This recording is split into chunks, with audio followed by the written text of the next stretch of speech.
ये है मथुरा और आप देख रहे हैं मथुरा समाचार एक्सप्रेस। नमस्कार दोस्तों, मैं हूं जितेंद्र भारद्वाज और आप देख रहे हैं मथुरा समाचार एक्सप्रेस।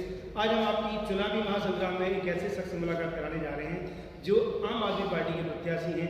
यूँ तो विशुद्ध रूप से वो व्यवसायी हैं और व्यवसायी से सीधे वो राजनीति में आए। आखिर क्या उनका विचार है, क्या उनका सपना है, किन चीज़ों को लेकर के वो व्यवसाय से राजनीति की दुनिया में आए हैं, बहुत सारे सवालों के साथ उनसे मुलाकात करेंगे। नमस्कार भारद्वाज, हमारे चैनल में आपका स्वागत है। धन्यवाद।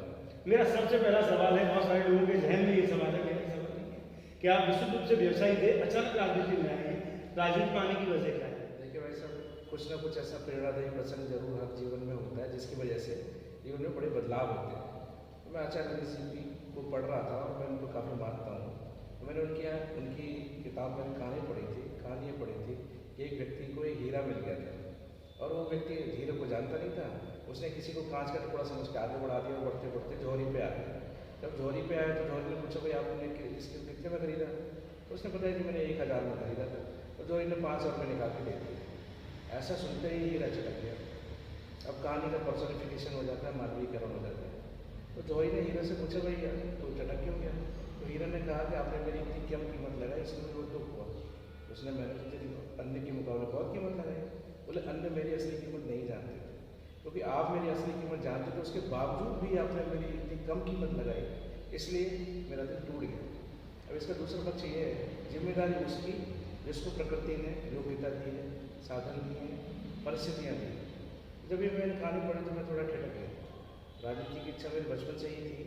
मैं समाज सेवा से जुड़ना चाहता था और अपने व्यवसाय के माध्यम मैंने जीवन में ये व्रत रखा था, मैं जो करूँगा अपने ढंग से करूँगा, जो मुझे सही लगे वही करूँगा। तो आप ये जानते हैं, पूरे शहर का नागरिक जानता है, मैंने अपने व्यवसाय में 100% ईमानदारी बरतने की कोशिश की है और वो आसान भी नहीं था। तो उसके लिए बहुत कड़ी मेहनत की है। उसके बाद ही हम इस मुकाम पर पहुँचे और लोगों का अपार प्रेम मेरे प्रति है। तब जब मैं इसको जोड़ रहा हूँ, तभी मैंने कहानी पढ़ी तो मैं थोड़ा ठिठक गया। तो मैंने कहा इसको मैं काफ़ी सोचता रहा और मैं 4-5 साल मंथन करने के बाद मैंने तय किया कि नहीं, आपको समाज सेवा करनी चाहिए, आपको राजनीति में आना चाहिए। अब ये मेरे जैसे व्यक्ति की, क्योंकि ये भी शहर में चर्चा का विषय है, कोई ये व्यक्ति तो राजनीति के हथकंडों वाला है नहीं है, सीधा साधा अलगता होती है, ये राजनीति में कितना सफल हो पाएगा, इसके बारे में सोच रहा हूँ। ये मैंने मथुरा के लोगों के ऊपर छोड़ा हुआ है। मेरा चाल चरित्र आपने देखा हुआ है, मेरे परिवार से, मेरे पिताजी के जीवन से वो आप ज़्यादातर लोग जानते हैं। आप जानते हो खुद भी निजी तौर पर 1 से 1.5 लाख लोग मेरे परिवार से, मेरे व्यवसाय से शहर में जुड़े हुए हैं।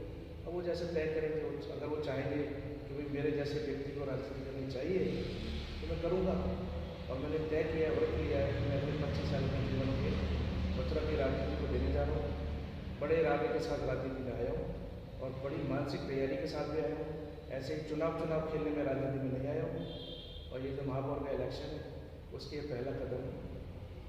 अभी आपने प्रवीण भारद्वाज जी के इरादों को देखा, उन्होंने स्पष्ट कर दिया है, उनके इरादे बहुत मजबूत हैं। वो केवल चुनाव खेलने के लिए नहीं आए। 25 साल उन्होंने तय किया है कि वो अपने जीवन के 25 महत्वपूर्ण वर्ष और राजनीति के लिए देंगे। अब मेरा अगला सवाल है आपसे कि मथुरा वृंदावन नगर निगम की कौन कौन सी समस्याएं हैं जिनसे लोग आहत हैं, परेशान हैं? आपकी नज़र में कौन कौन सी समस्याएं हैं? देखिए, तो दर्जनों समस्या है, लेकिन सबसे बड़ी जो समस्या है जिसको मैं बार बार दोहरा रहा हूँ वो है सिस्टम, व्यवस्था, है ना। जैसे बहुत ही सिंपल बात है, सबसे बड़ी बात तो भ्रष्टाचार है। भ्रष्टाचार, कमीशनखोरी, लेकिन मैं मजाक में इस बात को कहता हूँ, कहना बहुत ही खराब है। और कोई भी नागरिक अगर इसको कहता है तो आप समझ सकते हैं उसके दिल पे क्या गुजरते हो। ये कहते हुए कि इस देश को संविधान नहीं चला रहा है, इस देश को कमीशन चला रहा है। तो अगर हम इस दुर्व्यवस्था को दूर कर देंगे तो हम सही डायरेक्शन में काम कर पाएंगे, अपनी ऊर्जा का सही इस्तेमाल कर पाएंगे। देखिए, भ्रष्टाचार से, कमीशनखोरी से सिर्फ आपके जो धन है उसमें ही बट्टा नहीं लग रहा है, योजनाएं भी इसी तरीके से बनाई जाती है कि ज़्यादा से ज़्यादा उसको धन खाया जा सके। अब शहर में देख लो, जो बनी बनी सड़कों को दोबारा बनाया जा रहा है। मेरा अल्पज्ञान मान लें, अब अपने दृष्टिकोण से देखें, जो सड़कें नहीं बनी उन्हें बनाया नहीं जा रहा है। आप खुद ही स्वतः सोच लें ऐसा क्यों किया जा रहा है। दूसरा, जाम की समस्या है। मुझे नहीं पता मैं इसमें क्या कर पाएंगे। टू बी फ्रैंक, बंदरों की समस्या गंभीर समस्या है और इसका समाधान हर एक नागरिक चाहता है। आज मैं, क्योंकि मैं इस मसले का विशेषज्ञ नहीं हूँ, लेकिन ये ऐसी चीज़ है जिसको हर एक नागरिक, मैं व्यक्तिगत तौर पर भी मैं चाहता हूँ, घर से निकलते समय पहले देखना पड़ता है कि मैं निकलूँ या नहीं निकलूँ। जबकि मैं तो पहाड़ी इलाके में रहता हूँ, कृष्णापुरी में रहता हूँ, शहर के अंदर तो और ही भयानक समस्या है। मैं जब जाता हूँ तो देखता हूँ यहाँ के लोग जीते कैसे हैं। बच्चों का तो जीना दुर्भर हो चुका है। तो एक और ये सिर्फ भारत मतलब मथुरा की भी समस्या नहीं है, आज के तारीख में अधिकांश शहरों की समस्या होती जा रही है। इसका निदान होना, हमारा पशुओं का निदान होना, शहर को स्वच्छ रखना, वृंदावन के लोगों को ट्रैफिक की भारी समस्या है उसका सॉल्यूशन होना, और ऐसी बहुत सारी समस्याएं हैं। मथुरा नगर पालिका जिस समय था, वृंदावन नगर पालिका जिस समय था, उस समय टैक्स बहुत कम थी। ऐसा कहा जा रहा है, लोगों का कहना है कि 1000 गुना टैक्स बढ़ा दिए गए। इसको लेकर के आप क्या कहते हैं? क्या वास्तव में जनता पर अतिरिक्त करों का बोझ लादा गया है? देखिए, पहली बात तो ये प्रदेश स्तर पर पार्टी का ये हमारा वादा है, हम अपनी पार्टी को चुनेंगे तो आपका जो हाउस टैक्स है वो हम आधा कर देंगे और वाटर टैक्स माफ़ कर देंगे। अब ये सवाल है कोई अगर आप आधा कर दोगे तो प्रशासन कैसे चलाओगे?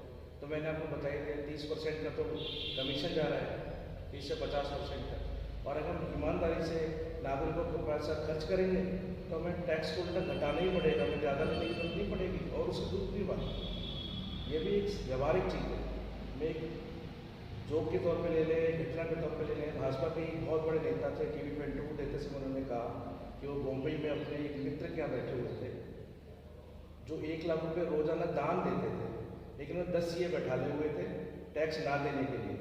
तो उन्होंने कहा ये क्या आया नहीं है, आप इतना सारा पैसा दान देते हो, सरकार को टैक्स नहीं देना चाहते हो। तो उन्होंने कहा कि भाई मैं सरकार को इससे टैक्स नहीं देना चाहता, कुपात्र को दान नहीं देना चाहिए। अगर इसका दूसरा पक्ष है, अगर हम स्वच्छ प्रशासन चलाएंगे तो जनता भी ज़्यादा से ज़्यादा टैक्स देना चाहेगी, लोग उसको सीधा संबंध नजर आएगा, भाई मैं पैसा देता हूँ वो मेरे काम आता है। अभी मैं नागरिक के तौर पे कह रहा हूँ, प्रत्याशी के तौर पे नहीं कह रहा हूँ। जब आप देख रहे हैं कि आपको पैसा लुट किया जा रहा है, आपको टैक्स नहीं देना, तो आपका दिल दुखता है, तो फिर जाहिर सी बात है उसको देने का मन नहीं करता लोगों को। व्यापारी इस बात से आहत होता है कि उसके द्वारा जो टैक्स दिया जा रहा है उसका दुरुपयोग होता है, तो इस वजह से वो टैक्स भी नहीं देना चाहता, अन्य जगह दान खर्च करना चाहते हैं। अच्छा, यमुना प्रदूषण इस समय बहुत बड़ी समस्या है। यूँ तो यमुना प्रदूषण के बहुत सारे कारण हैं, लेकिन एक मूल कारण ये भी है कि मथुरा वृंदावन में जो फैक्ट्रियाँ हैं, मथुरा फैक्ट्रियाँ हैं, उनका जो है कि खराब दूषित जल और यमुना के नालों के माध्यम से मिलता है। तो यदि आप अगर मेयर बनते हैं तो क्या नालों को बंद करने की, सील करने की कोई कार्रवाई की जाएगी? देखिए, मैं आपसे पहले भी कई इंटरव्यू दे चुका हूँ, उनमें सब में मैंने ये बात कहा था, भारत की जो विकास में मथुरा की नहीं पूरे भारत की बात कर रहा हूँ, विकास के जिस क्रम पर हम हैं तो अभी हम उस क्रम में काफ़ी पीछे हैं। और अभी यहाँ से हमें जाने के लिए इनोवेशन की ज़रूरत नहीं है, नए विचारों की ज़रूरत नहीं है, जो हमसे आगे उनकी सब नकल करनी है। अब पूरे दुनिया में टेस्टेड चीज़ है कि घरों से निकला हुआ, फैक्ट्री से निकला हुआ पानी सीधे नदियों में नहीं डाला जाता, उसका ट्रीटमेंट किया जाता है, अगर वो पीने के योग्य तो वापस लिया जाता है, पीने के योग्य नहीं तो नदी में डाला जाता है। उसका एक मापदंड होता है कि भाई इसको नदी में डाला जा सकता है या डाला जा सकता है। फैक्ट्रियाँ बंद नहीं कर सकते, होना चाहिए हुआ में। अगर हम नालों को सीधा यमुना में जाने से रोक देंगे तो ये प्रमाणित विज्ञान है, कोई मैंने सुझाया नहीं, अब तक क्यों नहीं किया गया है, इसके पीछे क्या समस्या है, ये मेरी समस्या बनेगी। जब आप सड़कों को दोबारा बना सकते हो 6-6 महीने में, 1 साल में, इतना पैसा आपके पास है, तो इस प्राथमिकता को करने के लिए पैसा नहीं, जबकि हम नदियों को माँ कहते हैं, उन्हें पूछते हैं, फिर भी हम गंदा करते हैं, तो ये शर्म की बात है। ऐसे में प्रशासनिक तौर पर आपके क्या निर्णय होंगे? क्या उन्हें बंद किया जाएगा या उनके शुद्धिकरण की ट्रीटमेंट वगैरह की व्यवस्था? देखिए, ये तो क्लियर करने को बंद करेंगे तो पानी कहाँ जाएगा? शहर को तालाब तो नहीं बनाना, सिंपल चीज़ है, उसका ट्रीटमेंट करने के बाद ही नदियों में जाना चाहिए। इसके अलावा और कोई समस्या जो आपको लगता हो जिसका निदान करना आवश्यक है? देखिए, नागरिक के तौर पे बहुत सारी समस्याएं मैंने देखा है। एक चीज़ और है, जैसे हम मजाक करते हैं कि भाई आपस में समन्वय नहीं है विभागों में। सड़क बनाई जाती है, सिविल पे तोड़ देते हैं, सड़क बनाई जाती है, बिजली के तोड़ देते हैं। तो कई मजाक करकर बोल रहे थे कोई आपस में विभागों में समन्वय नहीं है। तो मैंने कहा तुम्हें लग रहा है समन्वय नहीं है, यही तो समन्वय है कि अब बार बार इन कामों को करें और मजे से पैसे को उड़ाएं। अभी आपने प्रवीण भारद्वाज जी को सुना, उन्होंने स्पष्ट शब्दों में कहा है कि जो प्रशासनिक समस्या है वो भ्रष्टाचार की समस्या है, जिसमें 25 से 50% तक कमीशन खोरी होती है और वास्तव में जो योजनाएं हैं विकास के लिए नहीं बनाई जाती, पैसे को फुट करने के लिए बनाई जाती है। इसी वजह से व्यापारी वर्ग टैक्स देने से भी बचता है और निश्चित रूप से कहीं ना कहीं व्यापारी हैं।